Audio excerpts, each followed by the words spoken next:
Assalamualaikum warahmatullahi wabarakatuh. Perkenalkan, saya Ronaldo Oksalamsyah.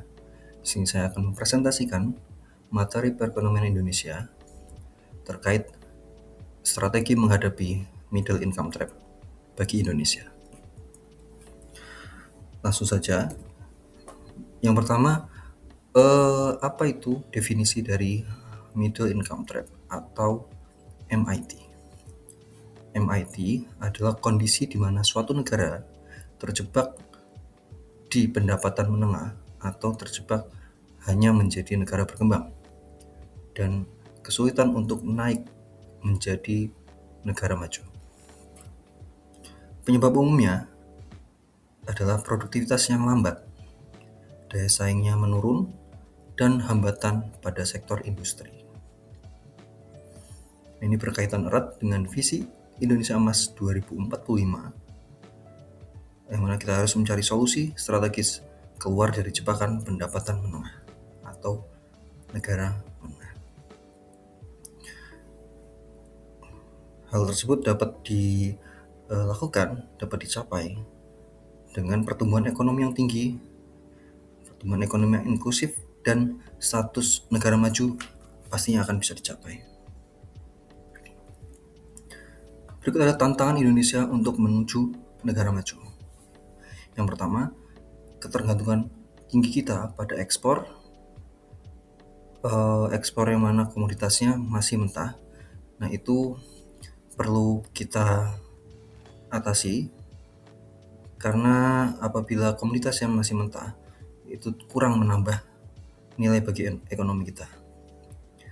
Yang kedua, produktivitas tenaga kerja kita masih rendah dibandingkan dengan negara maju. Yang ketiga, kesenjangan kualitas SDM. Yang keempat, terbatasnya industri teknologi tinggi. Apa saja peran pemerintah dalam transformasi ekonomi ini? Kita bagi menjadi 3. Yang pertama, kebijakan fiskal. Yang kedua, kebijakan moneter. Yang ketiga, kebijakan utang luar negeri.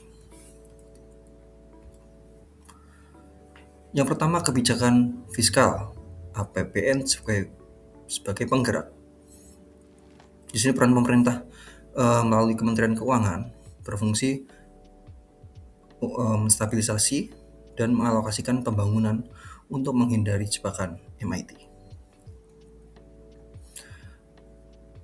Beberapa hal yang perlu dilakukan yaitu meningkatkan kualitas belanja pendidikan, menguatkan riset dan infrastruktur digital. Dengan begitu, produktivitas meningkat secara signifikan dan daya saing industri menjadi lebih kuat. Berikutnya, kebijakan fiskal, hilirisasi, dan reformasi pajak. Reformasi perpajakan di sini sudah mulai kita terapkan dengan implementasi Cortex, dan itu akan mengoptimalisasikan basis pajak digital. Selanjutnya, kita harus menerapkan dan memanfaatkan tax holiday dan tax allowance untuk sektor strategis dan manufaktur.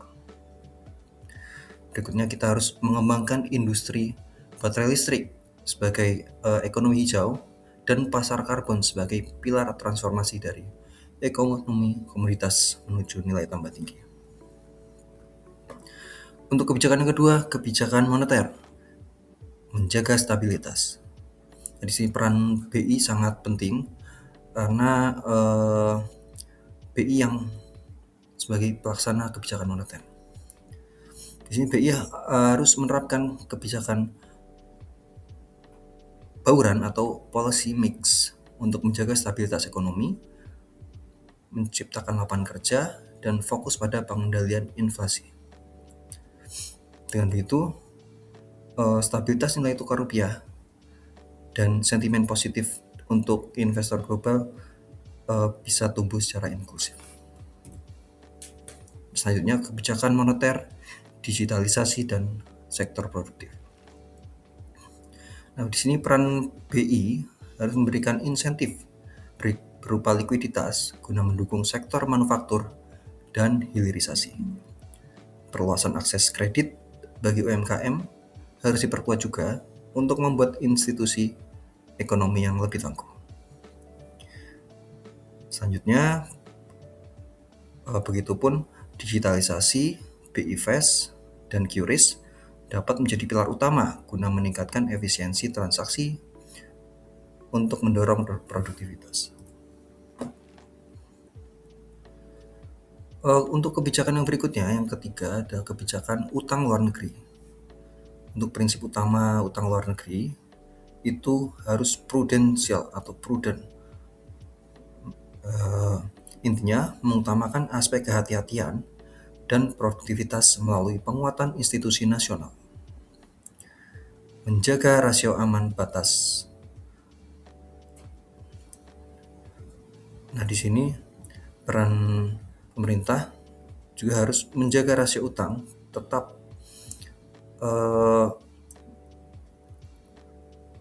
di bawah batas aman terhadap PDB guna menjamin stabilitas fiskal negara.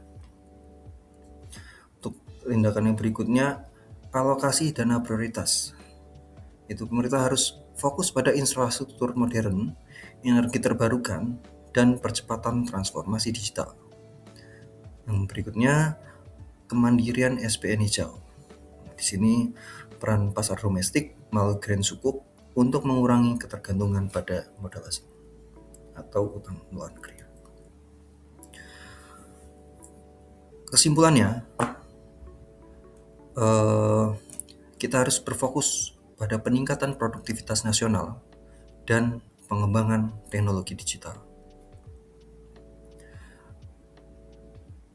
Kita juga harus melakukan sinergi kebijakan fiskal, moneter, dan manajemen utang negara, lalu penciptaan SDM yang unggul untuk mencapai visi Indonesia Emas 2045.